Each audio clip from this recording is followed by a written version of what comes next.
excited today for our guest on Off the Podium. On many levels, we are creating history today. Our first ever guest from the great country of Finland, and a mogul skier to boot, and a mogul skier who nearly 20 years ago was, I'm going to hold my fingers up for our video viewers right now, was this close to an Olympic gold medal. He got an Olympic silver medal, and he was beaten by a certain person who we may talk a little bit about on this show, a certain Australian by the name of Dale Begg-Smith. But I'm so honoured to be able to welcome to the show to learn about his journey, his Olympic appearances, and everything else in between to Off the Podium. It's a pleasure to welcome Mikko Ronkainen to the show. Mikko, welcome to Off the Podium.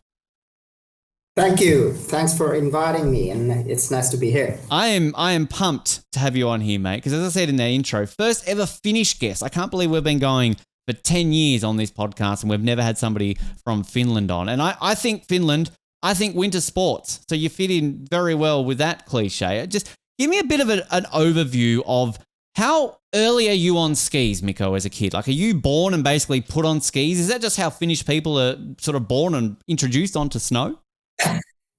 Almost, not exactly, but I was starting my skiing at age of 4. But yeah, it is like that. Like for my own children, they have started about 2.5 years old. Wow! Downhill skiing. But yeah, I went to the slopes with my parents and my elder siblings. So that was when it all started for me. That's when it all started. Was it always freestyle skiing? Were you sort of dabbling in things like alpine and Nordic events? Because I mean, again, I think Finland. I think Nordic skiing. That's where I think all the Finns ski. Yeah, to be honest, when I was a kid and a youngster, I hated Nordic skiing. But nowadays, I do that a lot. It's I think it's the best exercise for my body. And yeah, I didn't do any alpine skiing.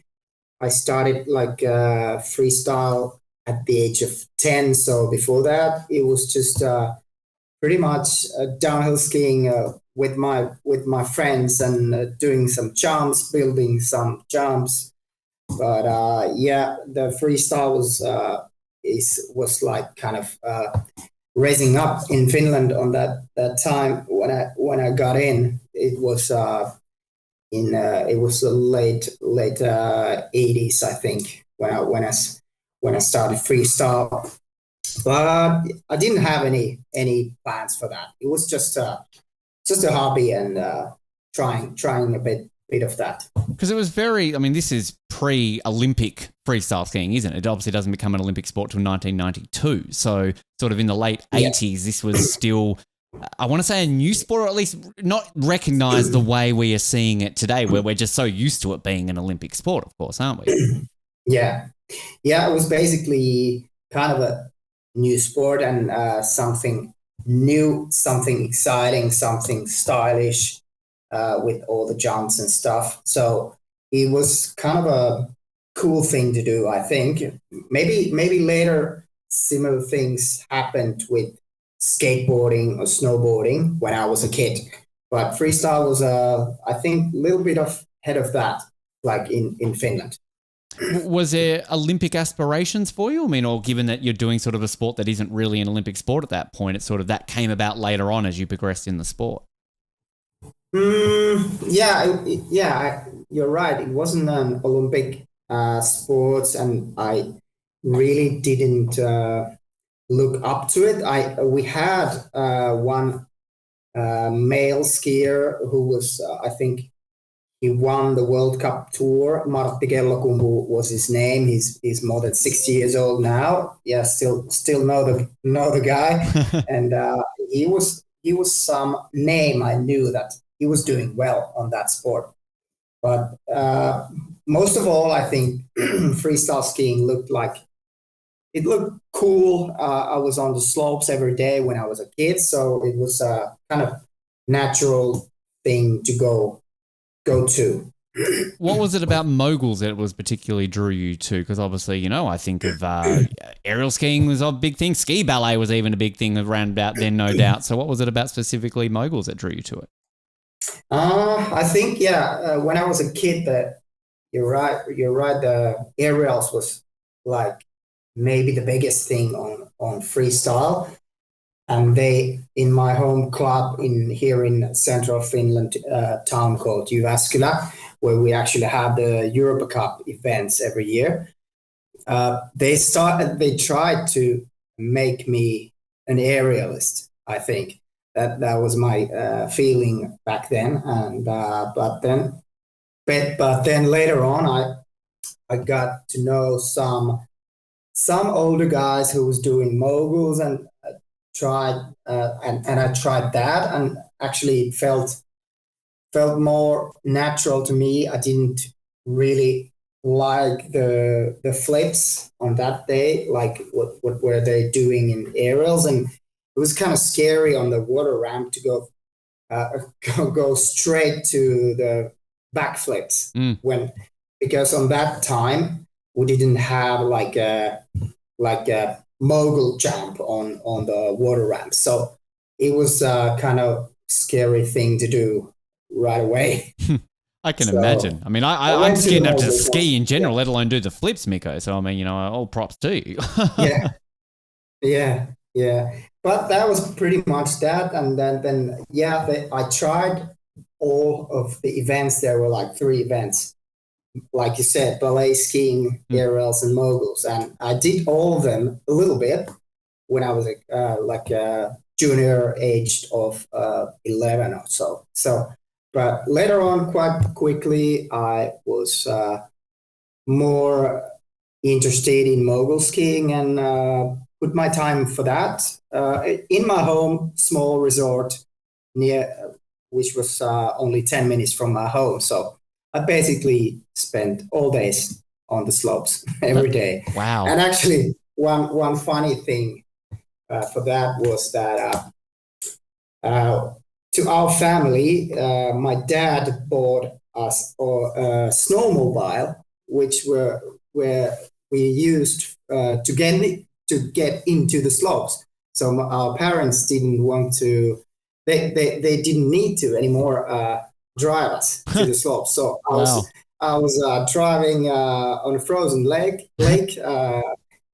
snowmobile with my elder brother and sister. So Wow. that was pretty easy. That that After school, right after, that that went that to that the. tops anything I ever did after school, Mikko. I can't even think of anything remotely close to that. That is amazing. I want to grow up Yeah, in Finland all of a sudden now if we get to do that. yeah, I didn't even go near yeah, snow until I was, a certain age in Australia. That's sort of, how yeah. we look. Speaking of Australia, though, I believe your first ever international competition was in Australia. If I'm not mistaken, you went to the International Youth Championships in Mount Buller in Yes, 1995. 95. So Yes, was that the yes. first time you ever represented Finland in an international event? There was I think it was one event in Norway before that, but that's not really international event. It So was the border. like a Norway Cup Hmm. event where we went to. But yeah, you're right. Actually, I didn't really realize it that like real international event was in Mount Buller for me. Yeah, That's 95. crazy Yeah, to think. I mean, it's sort of the opposite. I think of an Australian having to go to Finland to compete in some sort of, first international winter event. It's not often a Finnish skier would have to come to Australia. I mean, what's that like yeah, having to, when you get told that you're going to Australia to compete in this event? Like, really, they have snow in Australia? yeah, yeah. It was. I have very good memories out of it, and it was a big event, of course, for me to go that far for competing, and I was like quite young still for that junior worlds, and but I did well, ended up fifth place, which was actually pretty good for me on that time, being so young aged, and yeah, but I really loved the country, and all everything was new, like the landscape, the country itself, and of course kangaroos was very exciting for me.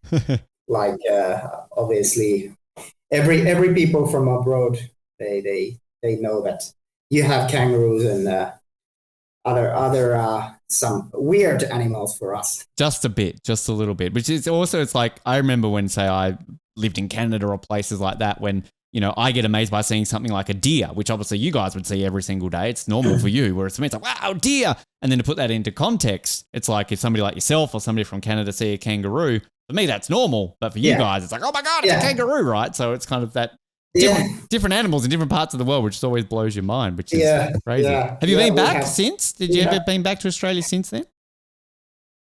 Yes, I have been we had a skiing camp with our World Cup team in Jindabyne, Persia Blue. Yep. That was, I think, 2005. Right. And that was also a great resort like Mount Buller. And I really love the culture in Australia. Like I think the people are very relaxed and friendly and talking a lot, and which I think is nice. I feel Finns and Australians are very similar, Mikko. We're very like laid back and chill, aren't we? Like it's kind of our culture. So I feel just like Finns and Aussies, we just get along very well. Yeah, so I guess there are some similarities. Maybe most of the Finns are a bit more quiet than Australians, but it depends. We have many different kind of people here in Finland. So. Yes. I think of your great F1 driver, Mr. Valtteri Bottas, who basically has embraced Australian culture now, hasn't he? Now that he's basically dating an Aussie. So I think kind of that's where I feel the connections kind of work, right? Like it's Aussie Finns, laid back, you know. He just enjoys drinking the beer. That's what he likes doing. There's a nice connection to those, because actually met Bottas and his Australian Tiffany, companion in our Finnish Lapland when I visited Lydia Lassila and Lauri Lassila. So they were there at the same time. So we were there. Nice. We were all there. Good to hear. I know Lydia loves living in Finland, so you know it's kind of like that's what I've learned, and they love the north, and they love the ski resort levy up there, and but I know they have a beautiful home also in near Melbourne, so. Got to spread it out, right? Family home one way, go the other way. Excuses to travel to the other side of the world. That's kind of how it works. Yeah. Your progression through the sport, you ultimately make your Olympic debut in Salt Lake, and World Championship. We'll touch on that in 2001. But I just wanted to ask, how close were you to 98 in Nagano? Because just looking at your progression and sort of some of your results in the lead up to 98, I mean, I can imagine you were quite close to maybe making your debut in 1998.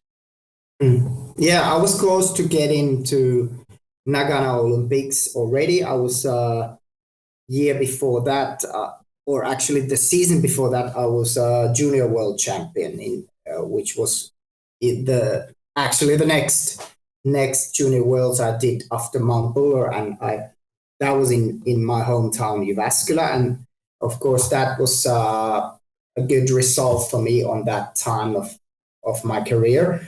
Also did some World Cups before Nagano Olympics 1998, and I think I went about top 20 or something. So I was pretty close, but I was of course we had a strong team to go there, but I wasn't really disappointed. Maybe I was a little bit of too early for the Olympics on that time, and next one was for me then. Well, given what happened between Nagano and Salt Lake, obviously lots happened in your life. Became the world champion in 2001, and going into those Olympics, no doubt, with a bit of a hot favoritism on you. Unfortunately, it wasn't you who won the gold. Another Finn won the gold in Janne winning at that. But I mean, how do you reflect on Salt Lake, sort of, going into that, coming into it as the world champion, sort of like, was there pressure? Mm-hmm. Like, how do you feel sort of that whole debut went?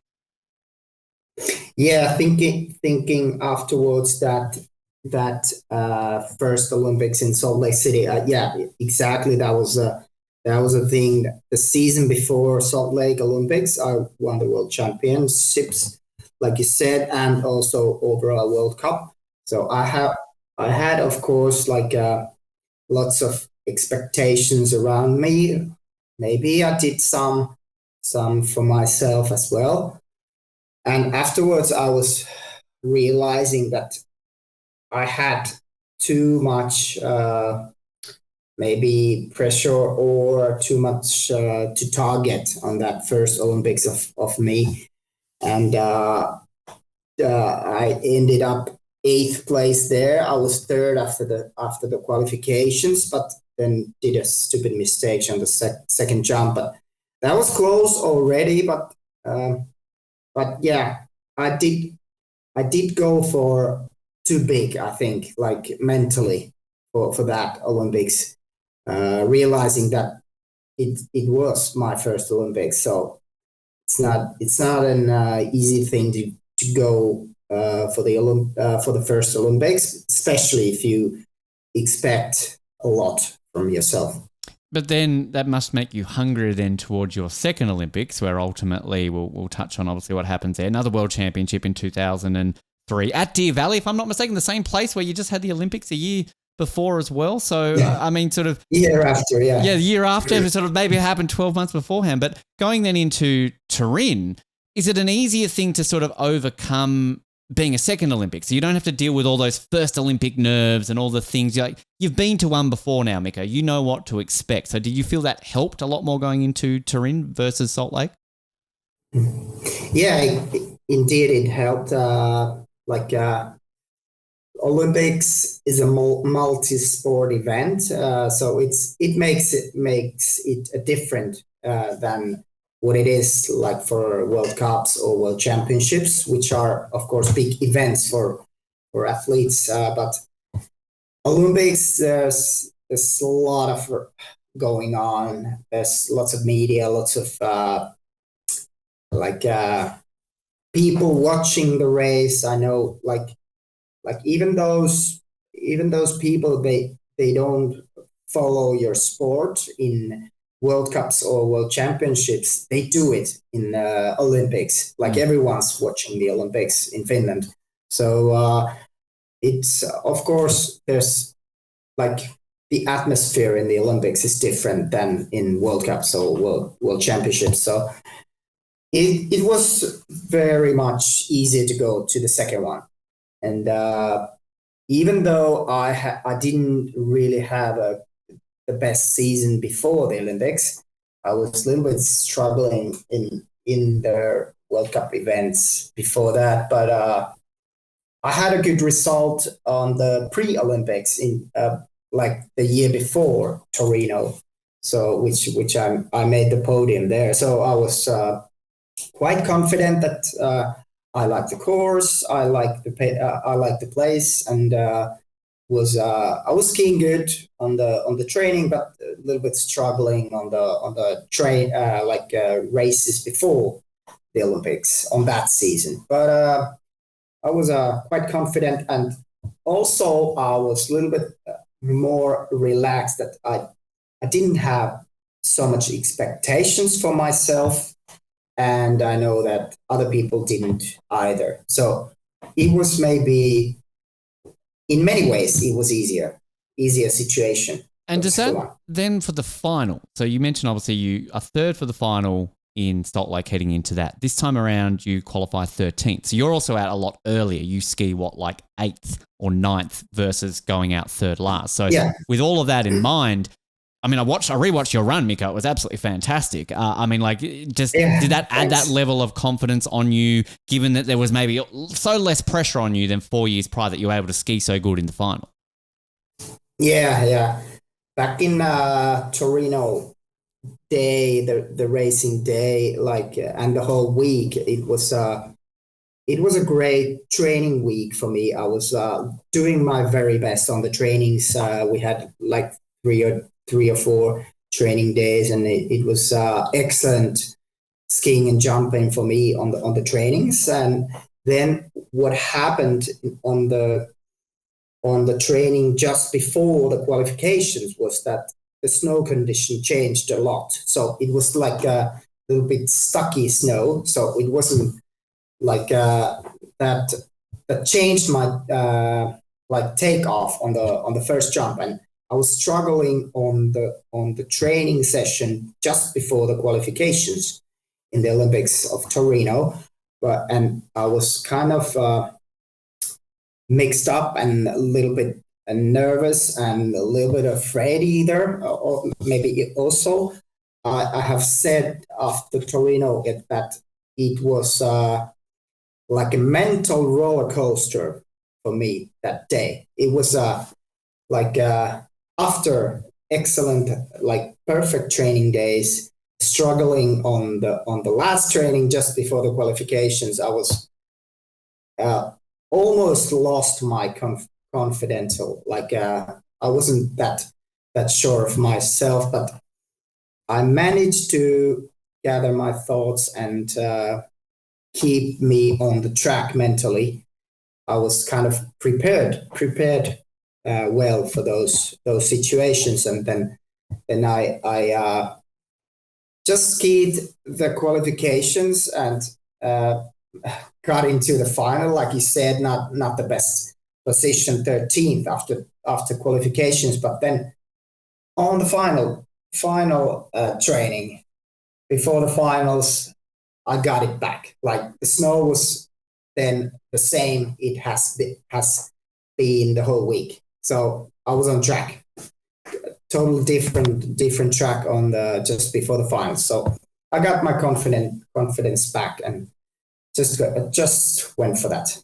And you went for it. 21.87 was your time that you set. And I've been rewatching it. The thing that blows my mind, and please bear with me, Mikko, I'm not a technical mogul fan. I just watch it for the pure enjoyment of it. But there's a moment just before you get to the first jump, and it almost looks like you're out of control. You're skiing that fast. And in rewatching it, I'm like, he's got to crash. Like, holy crap, how does he get through this and end up winning the silver medal? Like, are you able to think in those moments just before you get to that, like, of where you're at? Or did it just feel good the whole way down, essentially, and that you knew that this was going to be a good run? Yeah, I would say that I was in a flow mode. It was I felt relaxed, I felt confident, and starting on that position after qualifications on the 13th place, I knew that I just have to go for it. I can't have any safe run. I need to go for it, and that's what I did, and went and done a great run on that position and scored well as well. And it was it was quite a exciting day to wait down there on the winner's chair until Dale came down. Well, I was going to say, I mean, you're sitting there for 11 skiers, right? So you have got to wait that long because Dale obviously is the last one coming out. He's the world number one at the time. He is the guy to beat. I mean, just before he goes down, though, I mean, you know you've won a medal. No matter what, you've won an Olympic medal at that point. Yeah. Obviously, a gold is a nice color to have, but do you just like, what is going through your mind before he skis? Like, oh, I'm satisfied with the medal, or please fucking crash, mate. Like, I want to win this gold. Like, I mean, like, how can you even comprehend what is going through your mind before he starts skiing? I was actually very like happy and satisfied after I got the confirmation that I'm on the podium. I was already like celebrating on my mind that yes, I did a medal in the Olympics, and I watched Dale before coming down. To be honest, I didn't wish him to crash. He was a number one skier on that like the whole season, and I knew that he's very confident and skiing really well. So I was kind of expecting that if nothing happens, he will take the first podium. But it was close actually. I think 1100s or something between Dale's and my score. So it was very, very tight.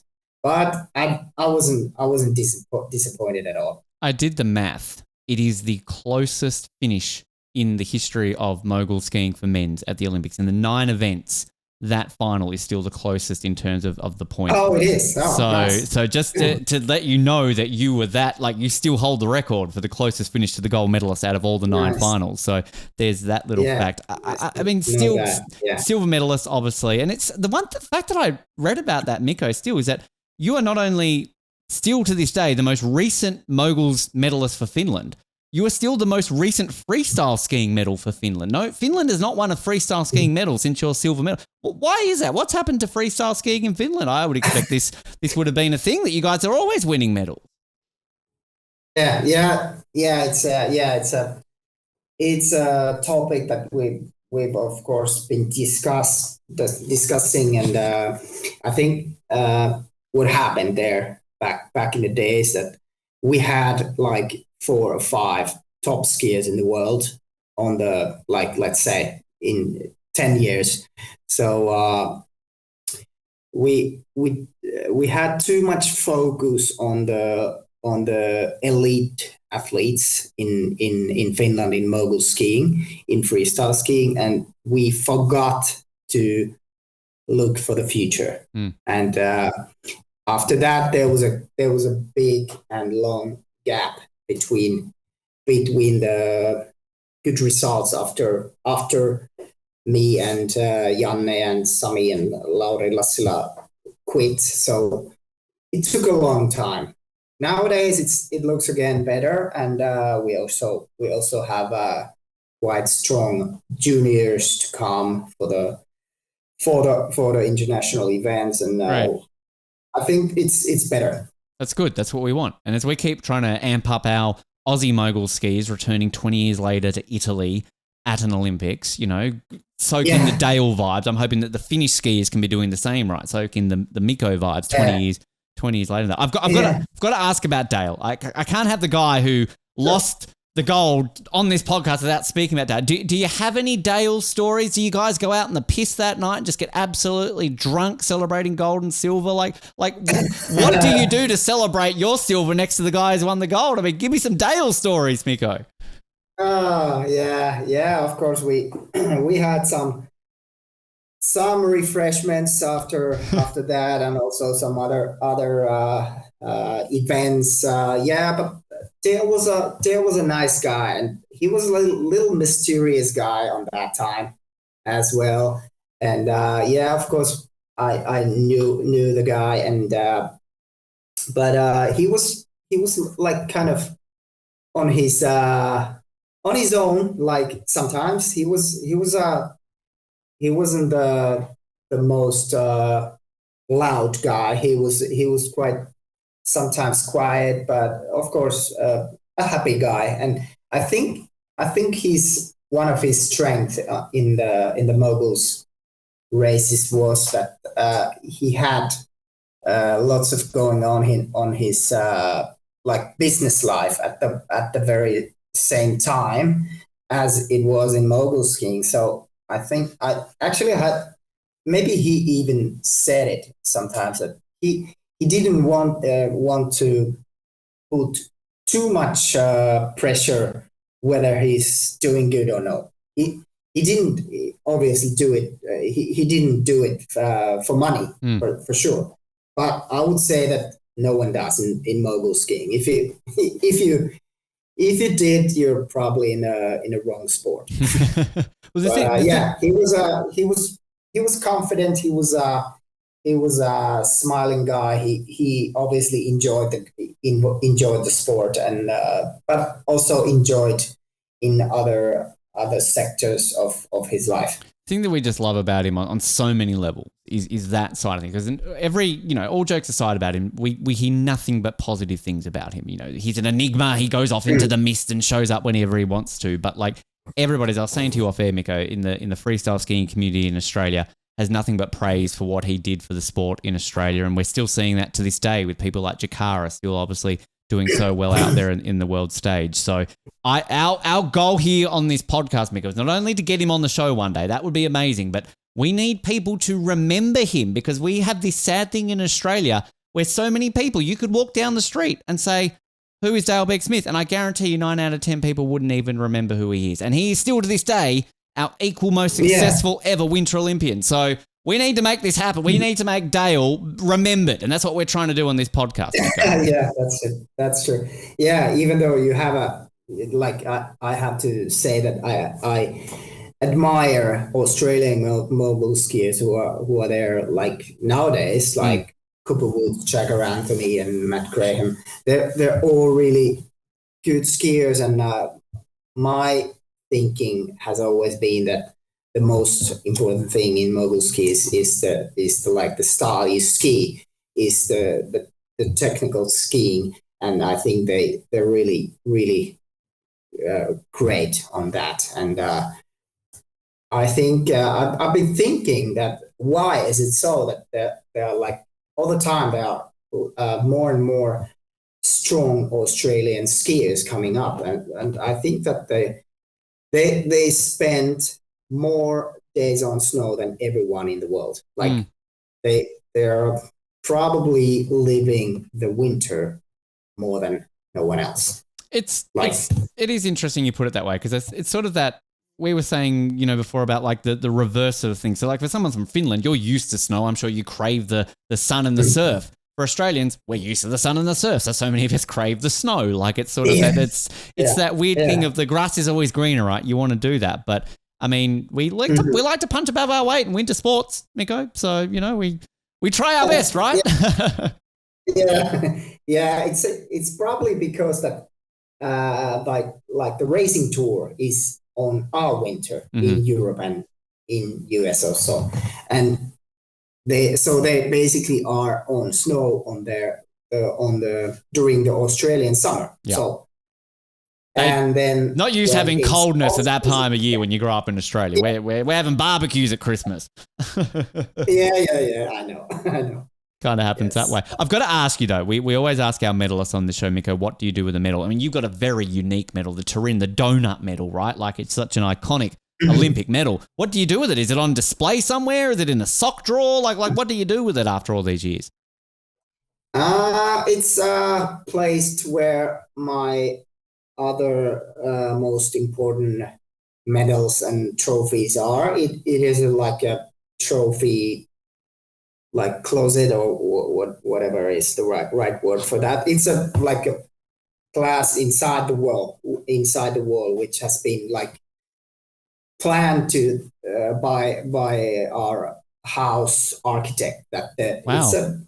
It's like a hallway. We have that closet and for trophies. I love hearing that. That's there. That's cool. That's what you want, right? You want to have it on display. There it is, the donut medal.